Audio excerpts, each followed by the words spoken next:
Assalamualaikum warahmatullahi wabarakatuh. Saya Nashwa Hafidz dari kelompok 13. Di sini saya akan membahas tentang manajemen mutu pendidikan bersama rekan saya yaitu Mbak Fikri Fathiah, dan saya sebagai moderator dan sekaligus pembicara dari awal hingga akhir dari tugas video ini. Oke, apa itu manajemen mutu pendidikan? Manajemen itu merupakan proses terdiri dari kegiatan-kegiatan dalam upaya mencapai tujuan secara efisien.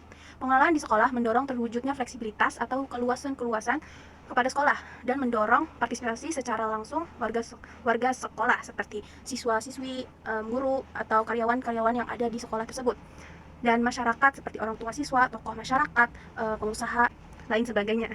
Untuk meningkatkan mutu sekolah berdasarkan kebijakan pendidikan nasional serta peraturan perundang-undangan yang berlaku. Manajemen dalam pendidikan. Baik, sebelumnya maaf, ini saya sedikit menjelaskan seperti yang tadi. Manajemen dalam pendidikan adalah proses untuk mencapai tujuan secara efisien. Nah, seperti yang dibicarakan sebelumnya, pengelolaan di sekolah mendorong fleksibilitas dan partisipasi aktif dari semua pihak terkait. Tujuan utamanya adalah meningkatkan mutu sekolah sesuai dengan kebijakan pendidikan nasional dan peraturan yang berlaku.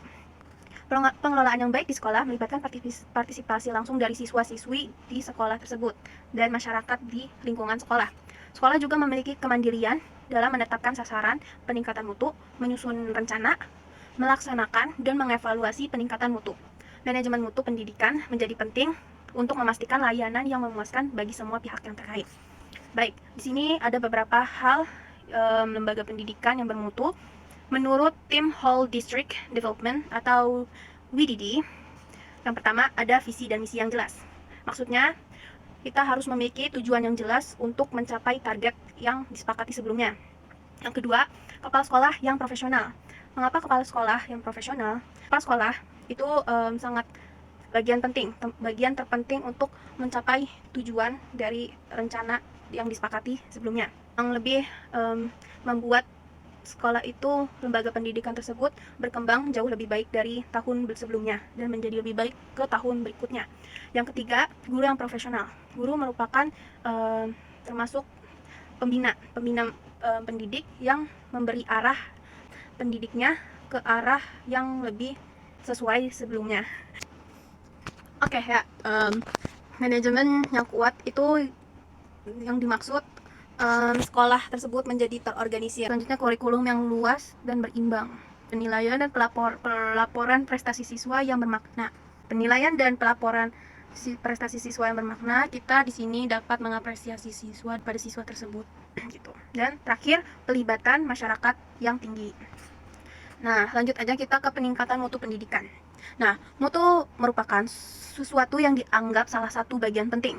Mutu sebuah bagian yang sangat penting, karena mutu pada dasarnya menunjukkan keunggulan suatu produk jika dibandingkan dengan produk lainnya. Jadi kita dari lembaga tersebut ada keunikannya sendiri gitu. Seperti contoh, kita punya produk gitu. Apa yang membedakan produk ini dengan produk lainnya gitu.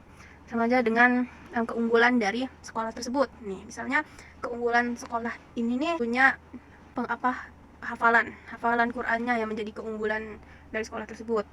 Terus dari tajwidnya dan sainsnya yang jadi keunggulan dari lembaga pendidikan tersebut. Nah, peningkatan mutu merupakan usaha dari setiap lembaga-lembaga penghasil produk, barang, dan juga produk jasa untuk mencapai hasil yang berkualitas dan relevan. Upaya dalam peningkatan mutu pendidikan merupakan isu yang terus-menerus menjadi perbincangan dalam pengelolaan atau manajemen pendidikan.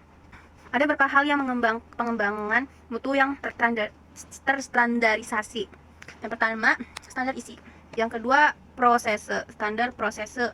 Yang ketiga, standar pendidik dan tenaga pendidik. Nah, standar isi adalah ruang lingkup materi yang tingkat kompetensi yang dituangkan dalam kriteria tentang kompetensi tamatan, kompetensi bahan kajian, kompetensi mata pelajaran, dan silabus pembelajaran yang harus dipenuhi oleh peserta didik pada jenjang dan jenis pendidikan tertentu. Oke, yang kedua, standar proses. Standar proses adalah standar nasional pendidikan yang berkaitan dengan pelaksanaan pembelajaran pada suatu satuan pendidik untuk mencapai standar kompetensi lulusan. Dan selanjutnya, standar kompetensi lulusan. Nah, standar kompetensi lulusan adalah kualifikasi kemampuan lulusan yang mencakup sikap pengetahuan dan keterampilan siswa. Dan standar pendidik dan tenaga kependidikan. Standar pendidik dan tenaga kependidikan adalah kriteria pendidik, prajabatan, dan kelayakan fisik maupun mental, serta pendidik dalam jabatan termasuk di dalamnya standar pengawasan sekolah madrasah telah ditetapkan melalui Permendiknas nomor 20 tahun 2007. Yang kelima, standar sarana dan prasarana.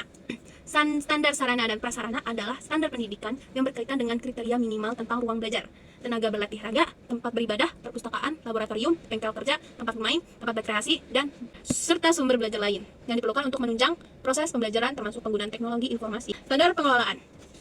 Standar pengelolaan pendidikan untuk satuan pendidik dasar dan menengah adalah standar pengelolaan pendidik untuk sekolah atau madrasah yang berkaitan dengan perencanaan, pelaksanaan, dan pengawasan kegiatan pendidikan agar tercapai efisiensi dan efektivitas penyelenggaraan pendidikan. Yang ketujuh, standar pembiayaan. Standar pembiayaan adalah standar yang mengatur komponen dan besarnya biaya operasional satuan pendidikan yang berlaku selama 1 tahun. Terakhir, standar penilaian pendidikan. Standar penilaian pendidikan adalah standar nasional pendidikan yang berkaitan dengan mekanisme, prosedur, dan instrumen penilaian khas belajar peserta didik. Oke, tujuannya. Tujuan dari manajemen mutu pendidikan Islam merupakan tanggung jawab atau kewajiban yang mencapai mengejar kepuasan pelanggan dengan PKN kualitas terpadu adalah suatu sistem manajemen yang mengangkat kualitas sebagai strategi usaha yang berorientasi pada kepuasan pelanggan dengan melibatkan seluruh anggota organisasi. Manajemen mutu pendidikan Islam adalah metodologi tentang perbaikan secara terus-menerus dan dapat memberikan perangkat alat praktis kepada setiap lembaga pendidikan dan memenuhi kebutuhan, keinginan, dan harapan pelanggan saat ini maupun masa yang akan datang dengan tuntutan pendidikan. Nah, kesimpulannya, manajemen sebuah teori yang digunakan sebagai landasan pijakan untuk menjalankan segala aktivitas organisasi yang telah ditentukan bersama. Dari mencapainya kebersamaan visi dan misi dalam intuisi lembaga pendidikan, khususnya baik dalam ranah tujuan yang bersifat transnasional maupun institusional itu sendiri.